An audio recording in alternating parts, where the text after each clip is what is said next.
Jurassic World Chaos Theory Season 2 was released October 17th, 2024. The season was incredibly well received, as was the first, and once again cemented the show as some of the best of the entire saga. Season 2 pushes us to new locations, showing us how non-Western cultures adapt to dinosaurs, as well as expanding on the films with really well-paced character drama. This is why Season 2 is the best of Chaos Theory. Season 2 continues the first season's engaging character drama. While it's not quite as melancholic as the first, it's still sufficiently dark, and you can see all of the characters continuing to struggle through their objectives. The stakes have been significantly increased, and every adventure is harder for them to make through without beginning to question if it's all worth it. It continues the far more mature tones while still keeping the Nublar 6's charisma. As always, it's simply just a lot of fun to watch these characters interact together as a family would. Zaina brings a fresh new perspective to the group without interrupting the dynamics, as she serves as a way to ground these characters who have been caught up in this mystery. Yaz and Sammy were, as always, really enjoyable to watch as one of the most well-written couples in the entire franchise. And Ben's dilemma throughout is equally engaging. Ben especially has been put in a very difficult place between telling the group that Brooklyn is alive or following Brooklyn's warnings to keep them all safe. It's easy to see how both sides can be made upset, and we see that through Kenji. Kenji's slow mental deterioration, I feel, is another sign of how the show has been freed up to be more adult in its themes. As though it's not the same, this kind of burnout happens to most people. And there are so many times where you make rash decisions wondering if it's all still worth it. The only real issue I had with him, and the season as a whole, is that in a sense he feels too confrontational. This is quite nuanced, as Kenji is more often than not right to feel the way he does. It may just be me, however at several points in both Camp Cretaceous and Chaos Theory, Kenji has had multiple long-standing grudges, so to speak, with other characters. Oftentimes his feelings are quite understandable, but I feel the larger issue is it's always Kenji specifically having these problems with other characters, and it ends up making Kenji feel a little immature at times. Regardless, he's still mostly compelling this season. Darius takes a backseat emotionally, but he's once again leading us through the mystery and the dinosaur action. All in all, not to delight in torture, but it's just riveting to see these characters really stressed out and how they'll make it through. Of course, I'm yet to mention Brooklyn's plot with the broker.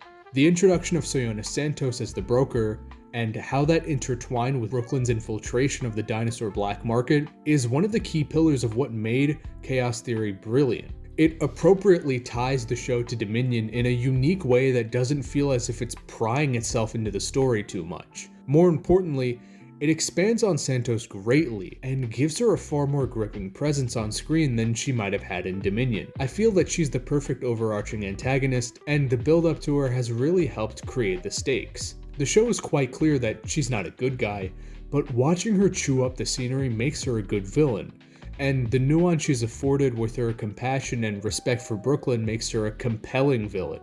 You want to see her taken down for sure, but Chaos Theory reveals a side to her which we'd never known about before. This all goes back to Brooklyn, who has been pushing herself deeper and deeper into the dark side of the Jurassic universe. Quite frankly, it's almost painful to watch her go down this path and betray her friends with each step further. Even though it is all for the purpose of ultimately taking down this crime ring, she has had to completely transform herself in the process and emotionally traumatize the people who treated her as family to do it. It's a classic but as always captivating question of if the ends really justify the means. It's a really great example of how morally gray Chaos Theory has become and how it's allowed its heroes to evolve beyond that. It's left up to the viewer to decide if what Brooklyn is doing is worth it. But Season 2 makes sure to show Brooklyn still has a heart and cares about the rest of the Nublar 6 at least a little bit. Her subplot not only helps to properly break up the pacing and keep it all flowing nicely, but it also fleshes out the story and provides a really cool twin perspective that slowly bridges together in time until Brooklyn and the Nublar 5 are finally both at the same location, meeting together in a really satisfying finale. There's genuinely not a moment in this season that drags, and I feel this masterful pacing allows the show to be a smooth watch all the way through. The dinosaurs in this show are, as always, a standout. Chaos Theory Season 2 introduces the Majungasaurus, and though not a new species, gives a massive spotlight to the Suchomimus, which was only in Season 1 for a few moments. These two species are modeled beautifully, once again combining the modern accurate style and the 90s aesthetic that makes them look unique but animalistic. The Majungasaurus makes the cargo ship scene such a treat. The lighting and animation have improved so much, making for such a moody and ominous yet thrilling chase sequence. The horrific setup of the Majungasaurus having eaten another one of its kind in the container and killing the Gallimimus really helped to set up the threat of the animal without overly villainizing it. The dark, heavily raining storm hiding the impressive beast and Darius needing to hide among the shipping containers while luring it makes it so tense. The shot of him holding the phone up with the Majunga right behind it is an iconic shot that helps to make the sequence one of the best in the entire series, if not the best. Aside from the incredible cargo ship scenes, the season also has several greats in the brand new setting of Senegal itself. The animation helping to bring this unique setting to life, the action which is especially poised around the river journey is very well done. The movement of the river driving the plot and the action forward helps to keep the pacing tight and make the setting feel a little more grounded. It's not some grand adventure, it's a small but challenging journey upriver with the ecological context becoming entirely changed with the introduction of dinosaurs, and the show revels in that. One of the other standout sequences is an example of this, the hippo attack in the river and especially the Suchomimus facing off against the hippo. While it doesn't indulge too much in the idea that nature is solely a bloodbath, the fight itself is presented as a danger to others, and an example of dinosaurs both integrating and failing to after being essentially kidnapped to Senegal. It certainly helps to ground the overall idea of dinosaurs being in our world. Since Camp Cretaceous, the shows have done a really great job of selling the dinosaurs as animals instead of monsters, and Chaos Theory continues the trend quite well.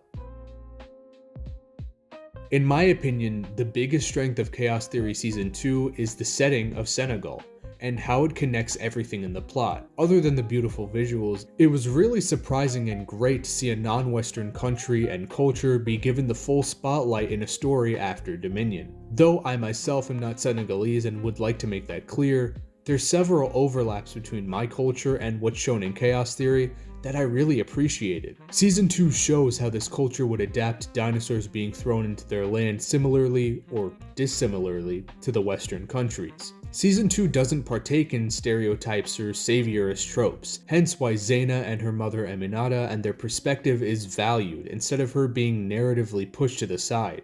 It treats the culture and the people with the respect they deserve, and I really hope to see settings like these, such as India, in more Jurassic projects. It's handled in a really cool way that makes the setting fresh. It's shown how the people of Senegal would maybe view dinosaurs differently to us, and how certain people such as Zaina and Aminata being farmers might utilize them and learn to coexist. Of course, the show acknowledges that the culture isn't a monolith and that there is resistance. Make no mistake, Chaos Theory treats Senegal with much respect, but at the same time understands some very real and mature themes that happen with developing countries all over the world. Season 2 shows how developing countries which might not receive global attention are exploited by nefarious people for their own purposes, to keep things under the radar. Specifically, Soyona Santos used Senegal not just as a dinosaur trading hub, but also as a genetic facility without anyone investigating.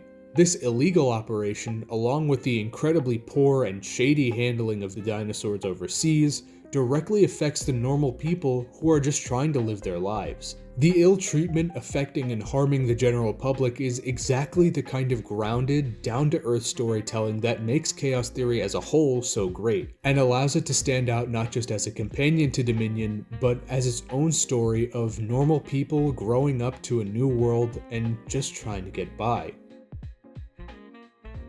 There's so much to love about Chaos Theory Season 2, and it's quite difficult to think of any critiques. The fresh animation, the well-paced, riveting character and plot, the grounded world building, and mature themes build Season 2 to another key entry that makes this show prestige Jurassic World content. Jurassic World Chaos Theory Season 2 is a triumph of the series. Hello everyone, thank you for watching this video. I missed Chaos Theory seasons 2 and 3 when they came out, so I decided to circle back around to this. And I also decided, hey, this is a great one to release on Halloween, so enjoy this spooky Suchomimus art that I made based off of season 2. But yeah, happy Halloween. Thank you. I really hope that this is more of what you guys like. I am really trying to get back into YouTube, and so I would really appreciate if you liked, if you disagreed, if you commented. If you disagreed, please comment. Sorry. But yeah, I really enjoyed the season. I really want to make stuff that I'm happy with, but also the people are happy with. So yeah, happy Halloween. Enjoy the art. Thank you once again.